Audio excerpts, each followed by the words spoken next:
CBN Campinas, a rádio que toca a notícia na nossa região. 9h50. Esta semana, a Agência Nacional de Saúde Suplementar definiu um teto de 6,06% para reajuste anual dos planos de saúde, daqueles individuais e também familiares. Essa medida será válida de forma retroativa a partir de maio de 2025 até abril de 2026. Aí abrange cerca de 8.600.000 beneficiários. Mas existe também uma preocupação contra a situação dos planos coletivos, que, a exemplo de anos anteriores, tiveram um aumento ainda maior. Para conversar com a gente, para entender as regras também propostas e como os consumidores podem acompanhar, nosso contato com a diretora de Assuntos Jurídicos do Procon São Paulo, Patrícia Dias. Bom dia, seja bem-vinda. Bom dia, obrigada. Patrícia, o que normalmente se leva em consideração para aplicar esse reajuste? Eles consideram o período de inflação, os custos do próprio setor, e dependendo da natureza do contrato, né, na questão individual tem o parâmetro do plano individual e familiar, tem os parâmetros estabelecidos pela ANS. Já no plano coletivo, eles consideram outros fatores, que nem, por exemplo, a questão da sinistralidade, que é um fator importante, ele é um grande indicador de aumento, porque é o custo que a operadora teve com aquela determinada carteira de clientes, né, de consumidores, e eles utilizam esse custo para chegar no parâmetro de qual seria o reajuste adequado para o próximo período. E aí faz sentido essa preocupação pensando nos planos coletivos, já que a regulamentação maior é individual e para famílias. Exatamente, porque o plano coletivo ele não tem regulamentação. Inclusive, isso é um objeto de questionamento já de longo prazo e de forma reiterada dos órgãos de defesa do consumidor, que fica muito a critério da operadora. Às vezes os indicadores não são tão claros, né? Você encontra algumas distorções no mercado e é uma forma, assim, dependendo do valor, da porcentagem desse reajuste, é uma forma, inclusive, de expurgo do consumidor da carteira, né? Uhum. Então, por isso que é necessário, como plano individual e familiar, você ter regulamentação para estabelecer um mínimo, um teto e critérios muito claros, né? E que seja trabalhado de uma forma equilibrada para o setor e principalmente para o consumidor. Uhum. E mesmo pensando, né, nesses critérios, ainda assim existem modelos, digamos, mais vulneráveis de contratos? Existem. Porque o que acontece? Você percebe, principalmente nos contratos coletivos, seja ele de adesão empresarial, principalmente de adesão, você tem determinadas carteiras que você sente uma forma de não só o aumento e no caso desses planos específicos, você percebe casos que não são disciplinados como o individual, a questão do cancelamento unilateral da operadora. Então, o que acontece? Determinados consumidores, né?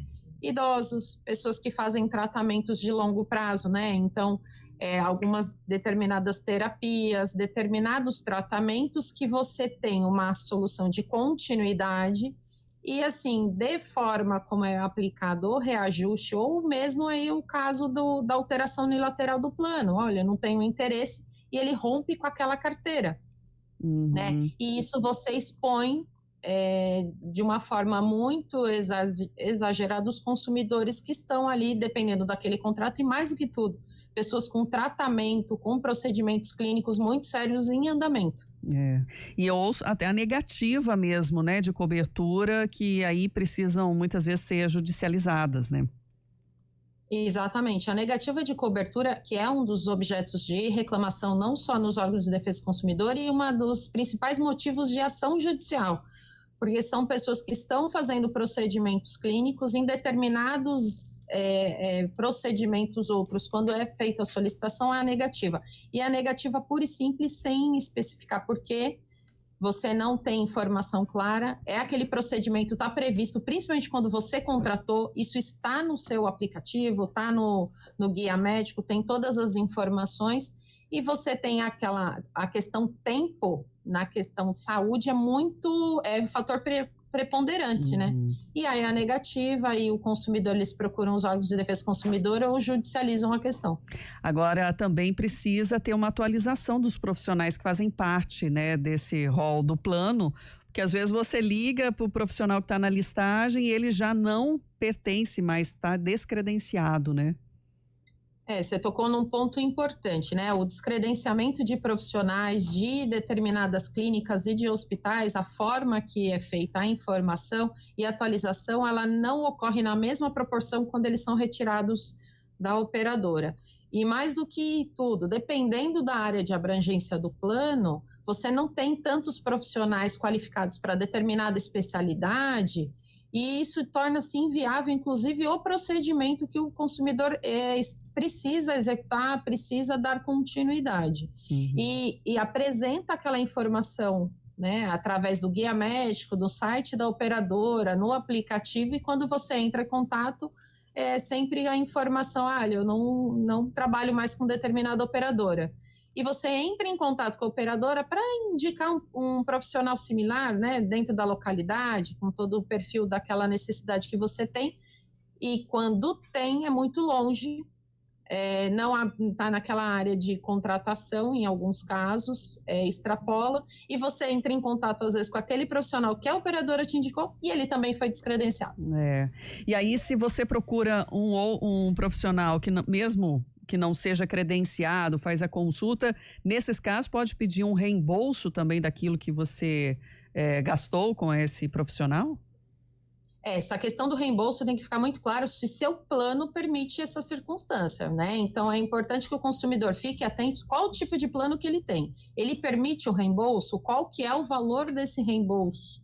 Também, e principalmente, quais que são os documentos necessários para você conseguir o reembolso, para não ter ainda mais uma dor de cabeça, uma discussão com o plano que manda a documentação, estava faltando, e a documentação necessariamente naquele primeiro momento não é esse. Então, é importante que ele fique atento quanto a isso. E se tiver o reembolso, que ele fique atento qual que é essa tabela e qual a porcentagem que ele vai receber do reembolso, porque dependendo do procedimento, dependendo do profissional, isso pode ainda mais encarecer, porque ele já tem um custo do plano mensal, e mais o custo do profissional, então é importante que o consumidor fique atento e avalie muito bem essa escolha. É que nem sempre isso está claro também no contrato, né? Por isso que é importante que o consumidor entre em contato com a operadora e cerque de todos os meios possíveis de informação, de questionamento, abre protocolo, questione as informações, verifique as suas condições contratuais. E caso tenha alguma dúvida, não está muito claro, entrei em contato com a operadora, ela não resolveu, entre em contato com o órgão de defesa do consumidor da sua cidade. No caso da Fundação Procon, a gente tem um canal de atendimento através do site, tem as orientações. Procure sempre esclarecer para evitar maiores dissabores. Patrícia Dias é diretora de assuntos jurídicos do Procon São Paulo. Obrigada por trazer essas explicações, tirando as nossas dúvidas. Bárbara, eu que agradeço, estamos à disposição. Bom dia a todos. Bom dia, Patrícia. 9h59.